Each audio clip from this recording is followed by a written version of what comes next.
تقدیر کیا ہے؟ اگر سب کچھ پہلے سے ہی لکھا لکھایا ہے تو ہم اپنے اعمال کے ذمہ دار کس طرح ہوئے؟ پھر اعمال کی جزا و سزا کیسی؟ پھر جنت و دوزخ کے کیا معنی؟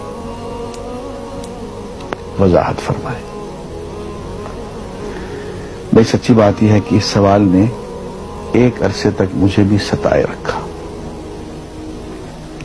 اور میں سوچتا رہا کہ اگر واقعی اللہ تعالیٰ نے پہلے سے ہی سب کچھ لکھ دیا ہے کہ میں اتنے بج کر اتنے منٹ میں بیٹھ کے یہاں پہ ایک لیکچر دوں گا، یہ تقریر کروں گا، اتنے بج کر اتنے منٹ میں نماز پڑھوں گا، اتنے بج کے اتنے منٹ میں فلاں کو گالی دوں گا، فلاں کو تھپڑ ماروں گا، یہ پہلے سے ایک میرا شیڈول مرتب ہے اللہ کے ہاں، لکھا لکھایا پروگرام چھپا چھپایا موجود ہے، میرے کیا قصور؟ تو لکھنے والے کا قصور ہے۔ بات تو خطرناک ہے نا، بات تو خطرناک ہے نا۔ تقدیر کیا ہے؟ عربی میں اس کے لیے ایک لفظ لکھا جاتا ہے دینی کتابوں میں، علم اللہ السابق، اللہ کا علم جو پہلے سے اسے حاصل ہے۔ اللہ کو معلوم ہے کہ آج میں اتنے بج کر اتنے منٹ پہ اپنی مرضی سے، اپنے ارادے سے، اپنی آزادی فکر اور آزادی عمل پہ، عمل سے کام لیتے ہوئے یہ کام کروں گا۔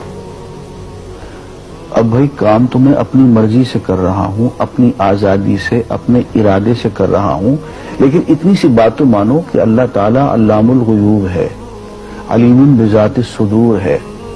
مجھے اپنے بارے میں پتہ نہیں ہے کہ کل 10:10 پہ میں کیا کروں گا، اس کو پتا ہے۔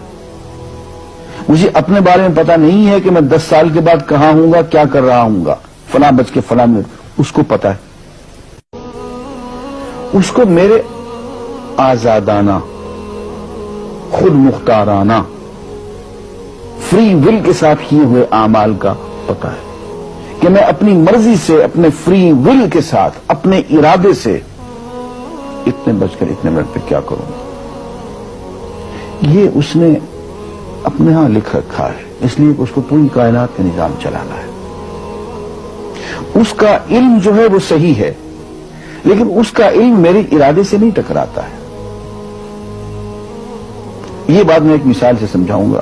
میرے ساتھ ایک واقعہ پیش ہو گیا، اس دن مجھے تقدیر سمجھ میں آ گئی کہ ہوتی کیا ہے۔ 1971 کی بات ہے کہ یہاں اکاؤنٹنٹ جنرل آفس میں میں ڈپٹی اکاؤنٹنٹ جنرل تھا۔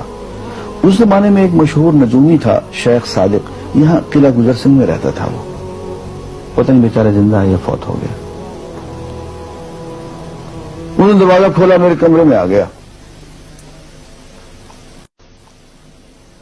کیا صاحب، ہم آپ کی خدمت کرنا چاہتے ہیں، ہم آپ کو مستقبل کے بارے میں کچھ بتانا چاہتے ہیں۔ میں نے کہا میرے پاس فضول باتوں کے لیے وقت نہیں ہے، میں علم نجوم وغیرہ کو، اس قسم کے یہ فضول باتوں کو میں نہیں مانتا ہوں، مشغول آدمی ہوں، ان چکروں میں مجھے مت ڈالو۔ انہوں نے کہا صاحب مجھے صرف 1 منٹ تو آپ دے دیں۔ میں نے کہا ہاں 1 منٹ دیتا ہوں۔ اس نے ایک بہت بڑا کاغذ میرے سامنے لکھا جس پہ 40 خانے بنے ہوئے تھے، 40 چیزوں کے نام لکھے ہوئے تھے، مختلف چیزوں کے نام، کتاب، قلم، اینک، کاپی، دوات، پینسل، میز، بادل، برکھا، مسجد، مندر، ایسی ایٹ رینڈم چیزوں کے نام، 40 چیزوں کے نام لکھے ہوئے تھے۔ وہ کہنے صاحب آپ ان میں سے کسی ایک چیز پہ انگلی رکھ دیں یا اس کا نام آپ اس کاغذ پہ لکھ دیں۔ اور مجھے یہ کہتے کہتے اس نے ایک پیس آف پیپر میری میز سے اٹھایا اور اس پہ کچھ لکھا اور اس کو یوں الٹا کے رکھ دیا۔ میں نے کہا تم نے یہ کیا کیا؟ کہنے لگے جی میں نے وہ چیز لکھ دی ہے، وہ نام جو ابھی آپ لکھیں گے۔ تو اب میں پریشان ہو گیا۔ تماشا کی بات ہے نا کہ جو چیز میں سوچ سوچ کے اپنے ارادے سے، اپنی مرضی سے ابھی لکھوں گا، اس نے پہلے جو لکھے وہاں رکھ چھوڑ دیے میرے سامنے۔ اب میں سوچ میں پڑ گیا کہ یار وہ چیز لکھوں جو اس نے نہ لکھی ہو۔ کبھی میں اس کا ارادہ کروں، کبھی اس کا ارادہ کروں، اب تنگ آ کے آخر میں نے کسی ایک چیز کو لکھ دیا، کہ میری یہ ہے۔ اس نے جب وہ الٹایا تو وہ وہی چیز نکلی۔ اب پتہ نہیں یہ کیا چکر تھا اس کا، خدا ہی جانے۔ کوئی اس کا علم ہوگا، کوئی فن ہوگا، کوئی تک بازی ہوگی، تک بندی ہوگی کوئی.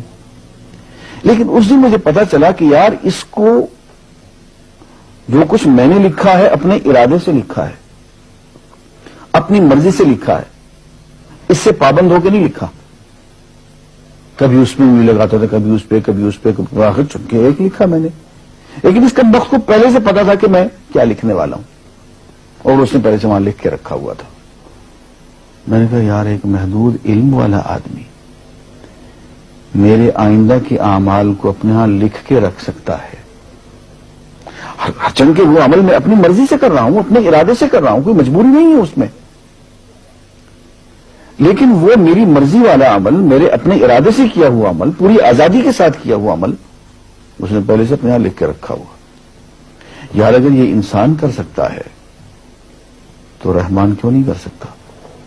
اس نے میرے سارے اعمال جو میں آئندہ چل کے کرنے والا ہوں، وہ سارے کے سارے اعمال اس نے اپنے یہاں لکھ کے رکھے ہیں.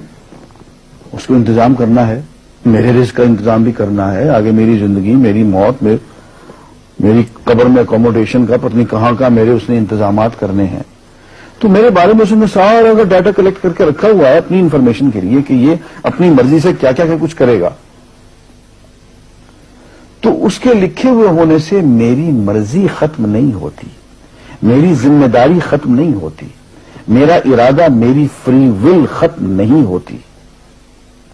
یہی وجہ ہے کہ ہم جو اعمال کرتے ہیں اس میں سے اللہ تعالیٰ اس کی کچھ ذمہ داری ہم پہ ضرور ہوتی ہے. کچھ کام اللہ تعالیٰ کا ایک نظام ہے، اس میں شاید ہماری ذمہ داری نہ ہو، وہاں جبر ہو. لیکن کچھ اعمال ایسے ہیں جن میں خالصتاً ہمیں آزادی حاصل ہے، ہمیں اختیار حاصل ہے، ہم ان کے ذمہ دار ہیں، ہمیں ان پہ جزا ملے گی، ہمیں ان پہ سزا ملے گی، اللہ تعالیٰ بچائے. اور جزا ملے گی تو جنت ہوگی، سزا ملے گی تو دوزخ ہوگی. لیکن آزادی عمل اور ارادہ ضرور ہے.